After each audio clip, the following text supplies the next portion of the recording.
Thank you.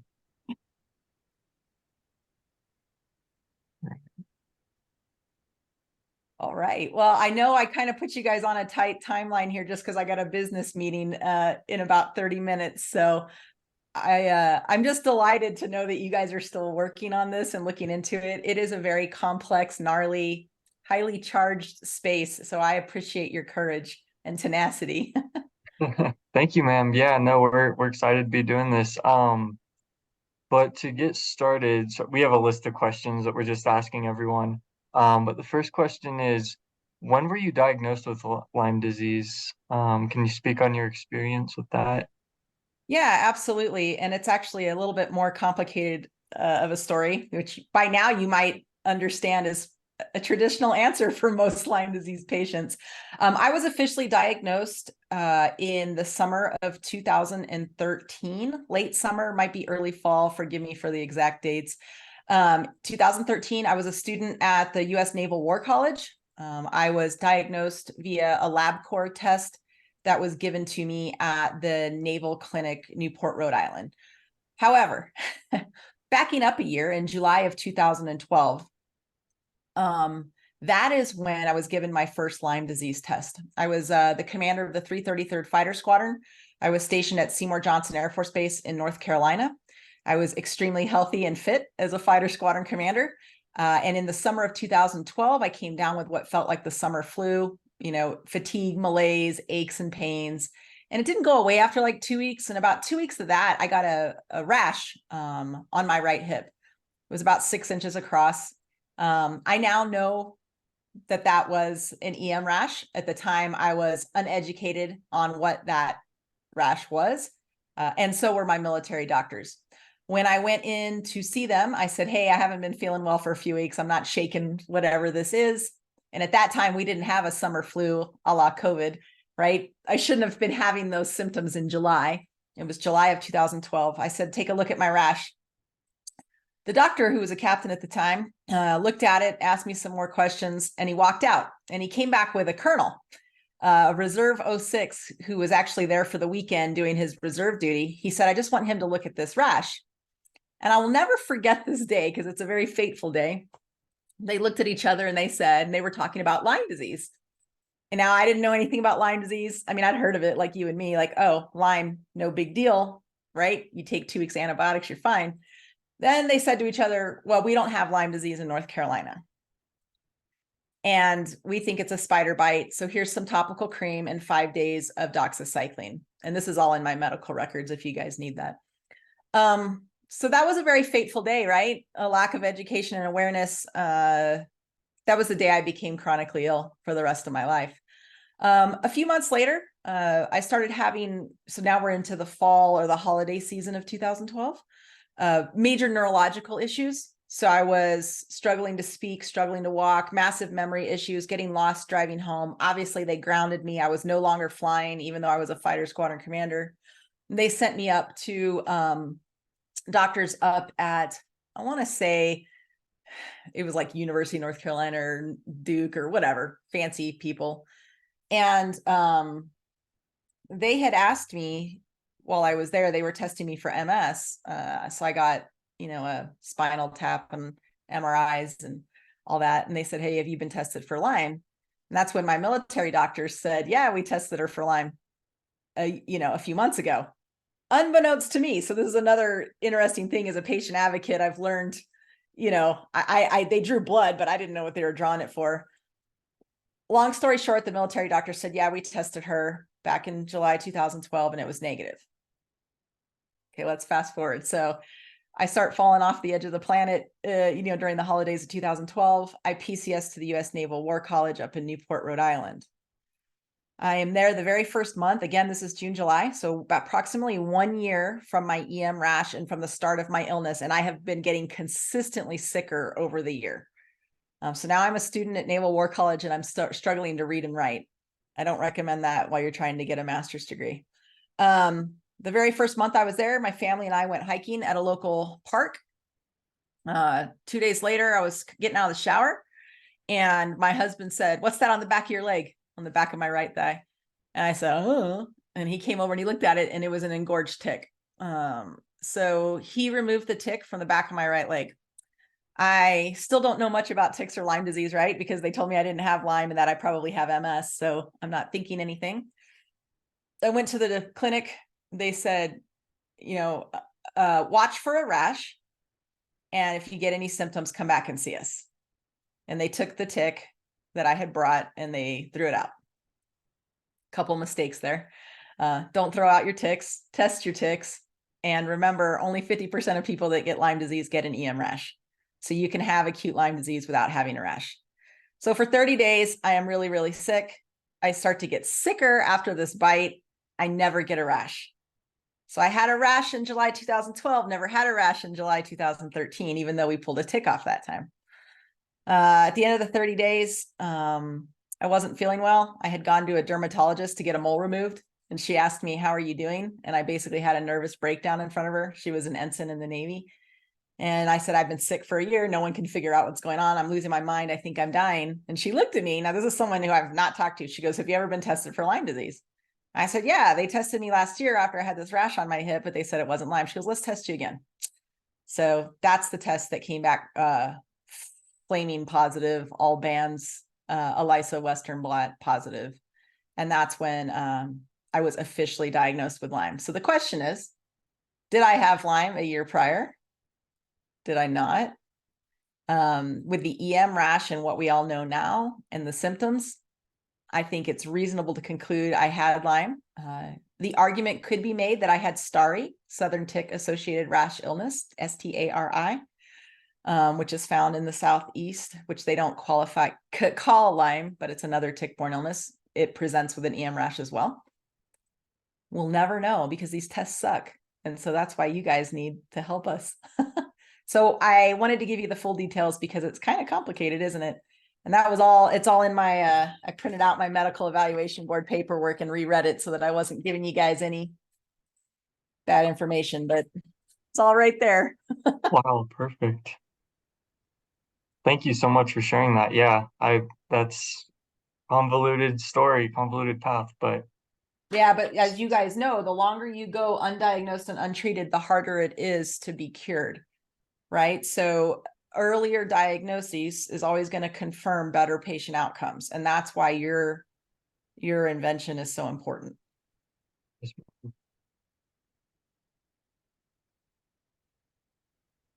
So my question is, I don't know if you've heard too much about our project, but we're trying to develop a Band-Aid-like patch that would be a biosensor detecting the bacteria of Lyme disease, Borrelia burgdorferi, at the tick bite site. And this is something that we know would hopefully help in the days right after that or very recently after, and maybe not in a situation where it's a year old, like in your case. Do you still think that that would be something that would help people who do have Lyme disease be more aware of it right away?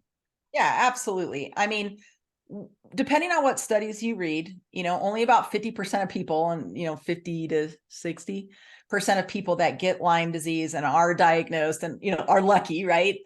See a tick. So there's an equal amount of people that never see a tick. So this would be, they would have to see the tick, remove the tick, and then place your Band-Aid on it. Correct? Am I understanding this correctly? Correct. Or go to their doctor and the doctor says, oh, point to where you were bit. Usually there's a little red mark anyways. And we'll put this, sensor Band-Aid on it. So I'm understanding that correctly. So for the people who see a tick, the lucky 50%, of course, it's fantastic, right? We know through research, and you can obviously find in the congressionally directed medical research program in the Department of HHS reports to Congress, there were 3 in a row. It's all condensed in there for you, but everyone concludes that the sooner you can be accurately diagnosed, the sooner you can start treatment. And the sooner we start treatment, hopefully with 21 days of doxycycline, not 14. I'm a believer in the 3-week, but the sooner we start treatment with doxycycline, the sooner people are going to have better patient outcomes. As you know, right now, it's an antibody only test, which usually is only good about 4 to 6 weeks post-bite.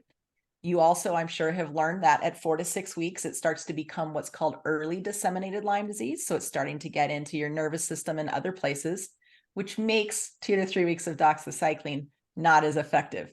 So you can see we've got this 4-week blah, where understandably doctors don't want to just give out antibiotics for every tick bite, right? We want good antibiotic stewardship. We want to take care of our gut microbiome. We are, nobody wants to be on antibiotics. And by the way, doxycycline crushed my soul when I was on it. I was super sick. So you guys would take away that 4 to 6 week null period where they're moving to early disseminated Lyme, where the chances of the 2 to 3 weeks of doxy are being a cure are starting to go down. Because as it is right now with the 4 to 6 week test, and maybe your doctor, doesn't want to give you anything if there's no rash or whatever, because they're not educated, you're going to wait those 6 weeks. We know that 20% of those people, the lucky ones who are actually diagnosed, right? 20% of those people are going to end up with what's called post-treatment Lyme disease syndrome. Wouldn't it be great if you could cut that in half and maybe only 10% of people end up with it? You know what I mean? So I think the fact that you have a point of care, easily deployable, think about that, to austere locations, right? You're not having to carry blood testing kits and all that jazz. Low cost, right? Accurate in the earliest stages of disease, which makes it easier to cure. Heck yeah. Sign me up. I wish I had it. Awesome. Thank you. Hi. So I have our next question, and it's more along the lines of how Lyme disease affects you in your day-to-day life now, or if it does at all. It sounds like your story, like, very much detrimental in the beginning, like when you were undiagnosed or before you were able to get treatment. So I guess, like, what does your life look like now, like living with Lyme? Sure. And I apologize. Like, you'll find every Lyme patient story is more complicated than it's not black and white. When I was diagnosed at the Naval War College in July 2013, and we know that was a year after some other tick bite that may or may not have given me something. I did 3 weeks of doxycycline, and I did not improve at all. And I went back to the Naval War College doctors and said, I'm getting worse. My pain is worse. My fatigue is worse. I can't read. I've forgotten how to type on a computer. In their minds, you were treated for Lyme. This cannot be the Lyme. This has to be something else. We still think it's MS. Okay. So you got to put yourself in my shoes. For the next 4 years, I would go downhill. All right. I would struggle to keep my job. I would struggle to get out of bed. And in the summer of 2016, I was Michelle Obama's military aide. I was working in the White House, and I woke up in my bed locked in. Okay. So I need you to understand this part of my story. So there was 4 more years there that I was still sick. I would argue I was undertreated for the stage of disease that I was in. 2 to 3 weeks of doxycycline is good for the acute phase of Lyme, that first 4 weeks. Once we go into early, and what I was in, late disseminated, it's in your brain, it's in your central, the whole thing.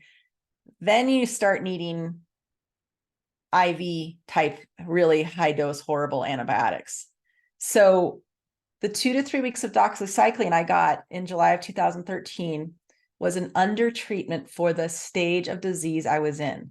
This was a lack of education and awareness on the doctor's part. Fast forward 4 years. It's replicated. It's gotten deeper in my body. I wake up locked in. At that point, the Air Force cut bait. They sent me to Massachusetts General Hospital in Boston. I'm in a wheelchair. I can't talk. I can't walk. My husband is speaking for me. They cast the net wide. They had a place called the Dean Center for Tick-Borne Illness. My husband and I were convinced that it was these 2 tick bites that caused this issue, even though medical science kept saying no way. And that's when I tested positive for 6 different tick-borne pathogens. So I was still positive IgM for Borrelia burgdorferi. I was positive IgM for Borrelia hermsii. I was positive on thick smear, thin smear for Babesia microti, Bartonella hensley, and Anaplasma. And when they did an MRI scan of my brain and a PET scan in Boston, there were lesions on the pons of my brainstem. And it was the lesions on the pons of my brainstem that caused this intermittent locked-in syndrome. So I want you to know that it was 4 years, 1,525 days, over 24 different doctors across 8 specialties and 3 misdiagnoses. I think that's important for you guys to understand before I answer your question, which is because everything was so delayed, because I was not fully treated until 4 years into late disseminated neuroborreliosis, which is my actual diagnosis, I will never be 100%. On my very best days today, I am about 50 to 60% who I was prior to that first tick bite. I mean that in energy. I mean that in pain levels. I mean that in cognition and executive function. I look really good to you, don't I? I look really happy and nice. No, I forced myself out of bed this morning. I have severe fatigue. I was diagnosed 2017 with myalgic encephalomyelitis chronic fatigue syndrome, MECFS, which I think we're watching now with long COVID is a infection-associated chronic illness. So they're really just buckets of syndromes or buckets of symptoms that doctors put you in. But everyone agrees that my tick bites, 2 of them, that resulted in 6 positive pathogens, Lyme being one of them, resulted in these chronic symptoms. So severe fatigue. I am in bed or sitting down at least 18 hours a day. My pain level, muscular, also neuropathy. Oh, the neuropathic burning in my face right now, down my front leg, all down my right arm. I wake up at like a 5 on the pain scale, like an average person's pain scale. I usually end the day on a 7. God forbid I choose to do something physical. If I choose to do something physical, say, take my kids to the park to walk a dog, that will cost me the next day, anything physical. So everything is a trade-off when it comes to fatigue. I read and write at approximately the 3rd to 6th grade level. So I depend highly on technology nowadays, dragon dictation, text to talk, cut, paste. And for my business, I have a team that I pay that edits all my stuff for me because I can't write anymore. I can't organize. I can't prioritize. If you ask me to write an essay on something right now, it's not even like my brain can't even do it. And I have 2 master's degrees. I used to fly jets. I still have really bad coordination problems with my right hand and my right leg. So I trip and fall probably every day. I drop glasses all the time. So, I'm the person when we're out hiking and people are like, hey, can you take my picture? I'm like, hand the camera to my husband because I don't trust myself. I have nystagmus and exophoria in my eyes. I think one of the hardest things I deal with, other than the fatigue and the frustration of the cognitive stuff, because when you're a fighter pilot, I'm not trying to like brag or anything, but you're pretty sharp. And the frustration of being slow and indecisive and not being able to read and write, it's very hard for my personality. So there's that. But I have something called central dysregulation of the autonomic nervous system. So I can't control my temperature, my heart rate, or my blood pressure. So I take over a dozen pills a day. I can't work out the things that I loved, right? You know how good working out is for your mental health, to be someone who, for all intents and purposes, I tell people what you get to do in 24 hours, you as a healthy person, I get 4 hours a day from about 9 a.m. to 1 p.m. And at 1 p.m., I will crash. It's non-negotiable. I will fall asleep for 3 hours. It's not even, so if I overheat, I can't cool down. I end up in the ER in ice packs. If I start getting tachycardia. So I have POTS, postural orthostatic tachycardia syndrome. This is all from the tick bite. So I could go on and on, but those are I guess the main things, right? Severe fatigue, moderate to severe pain, executive cognitive dysfunction, autonomic nervous system dysfunction, 4 hours a day. So I have to mom in 4 hours, right? Take the kids to the bus. I have to grocery shop in that 4 hours. I have to go to my doctor's appointments. So I go to several doctor's appointments a month. I have to run my business in those 4 hours. So people go, Nicole, you're a speaker. You travel all the time.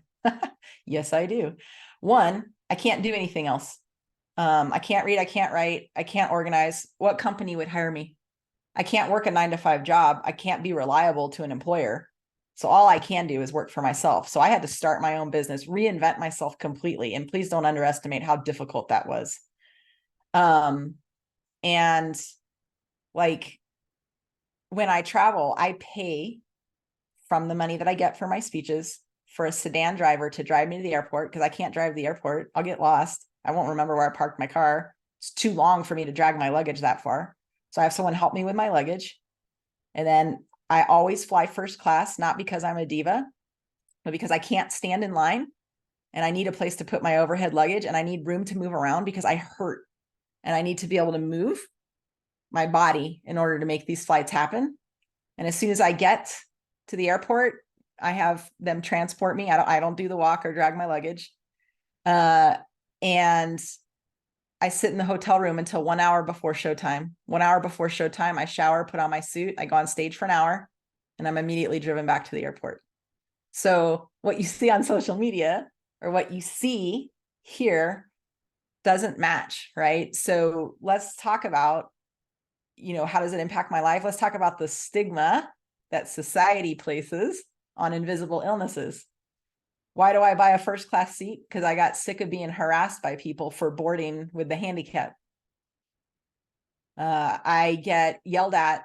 I had Coke thrown on the windshield of my car over here at King Soopers for parking in the handicap place. If I go grocery shop, that's it. That's my one activity for the day. So there's a psychological and a mental health factor that plays into all of this as well. So I don't want people to forget that. When you cannot be a friend to people because you're not reliable, because you can't commit to hanging out, you lose friends. And this is, aside from the pain in my body, the loneliness, the sheer loneliness is as suffocating as the physical pain. And I'm just being vulnerable with you guys. I'm 50 years old. I stopped trying to pretend. So that's just the God's honest truth. You will find that most Lyme disease, chronic Lyme people, we're our only friends. We're all we've got is each other because no one understands and everybody else pretty much abandons you because invisible illness and chronic illness is hard. And let's not forget about the impact on families and caregivers as well. So I want you to understand the impact is more than the physical. Cool? All right. Yes, ma'am. Thank you so much. Thank you so much. You bet. You We're ever want to just come drop by and bring me a Starbucks? I'm just up the road. yeah, this has really been eye-opening because it's easy to read about signs and symptoms and fatigues that people face online, but actually interacting with someone who this is their life, it's And great.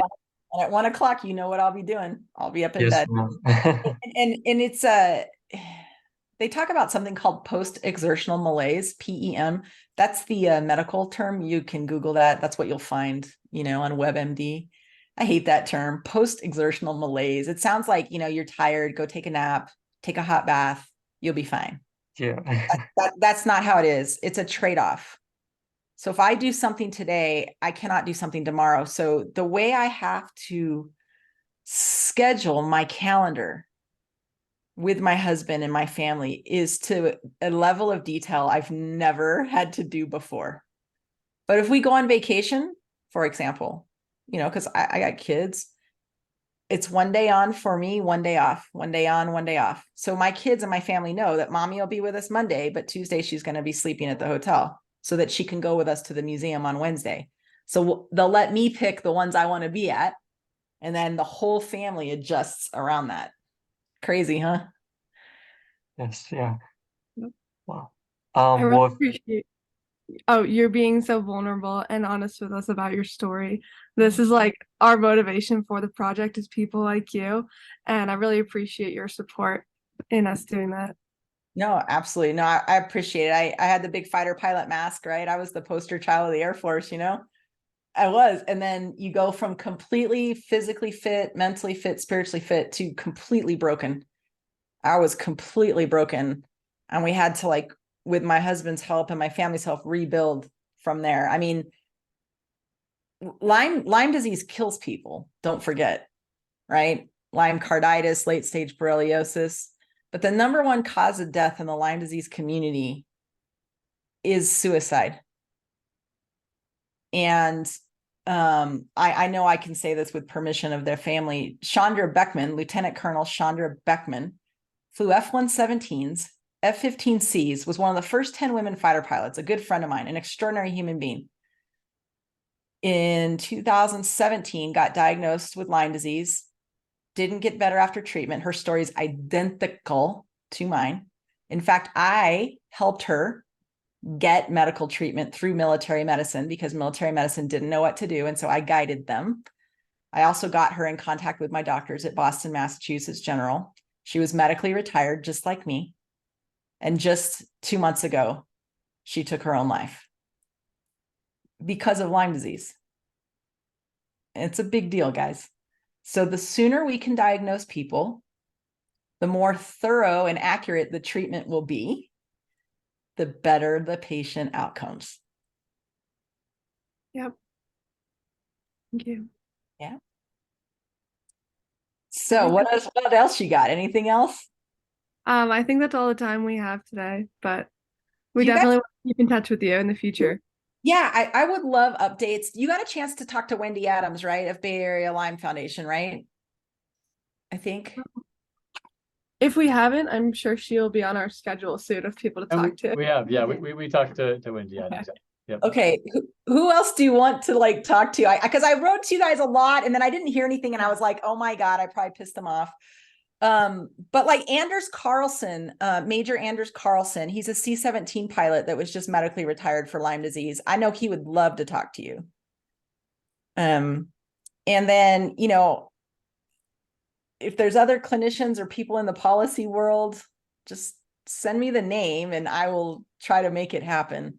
But I don't want to overwhelm you. You're so wonderful. No, we appreciate all the help and direction we've got, and it's exciting. So the team is going to be competing. We're like a month out from the competition. So end of October, beginning of November, we'll be heading to Paris to compete. And so over the summer, and I apologize about the lack of communication. They've been in the lab actually trying to develop the product, but we're now, as we're trying to get ready for the competition, doing some final interviews and do some recordings to hopefully use in our presentation just to bring it more, the real life story that you shared was incredible, you know, and so we're hoping to bring that real life aspect back into our competition in a month. There was one more question that you guys sent over on the Zoom thing, and it was, what do you want people to know about Lyme? And what I want people to know about Lyme is that it does not discriminate. It is a disease of the young and the old. It is right across genders. It is across ethnicities and religions. It does not discriminate. This is a global issue. And when you think about the vast majority of Lyme disease cases actually happen in children, that's where you guys, we have a hashtag in our community we use on social media called #children losing childhoods. Your guys's Band-Aid thing can give these kids back their childhood. That's pretty cool. Yeah. You know? So Lyme disease does not discriminate. There's this idea that all these chronic Lyme people are like crazy cat ladies. They're all, you know, cuckoo. It's all in their head. I'm like, yeah, it is in our head. It's called borreliosis. You know? Anyways, just send me an email. Let me know talk amongst yourselves. If you want to be introduced to Anders Carlson for another patient story, I'd be happy to do so. If there's any policy or clinicians, I guarantee you I can connect with them. Now, whether they do it or make time in the time frame you need, that I can't control, but I can find them and they know who I am. Perfect. You guys are awesome. I'm very proud of you. Very, very proud of you. You're going to save people's lives and livelihoods. So thank you very much. Thank you so much for always being willing to talk. Thank you. Yep. Bye-bye. We're proud of you too.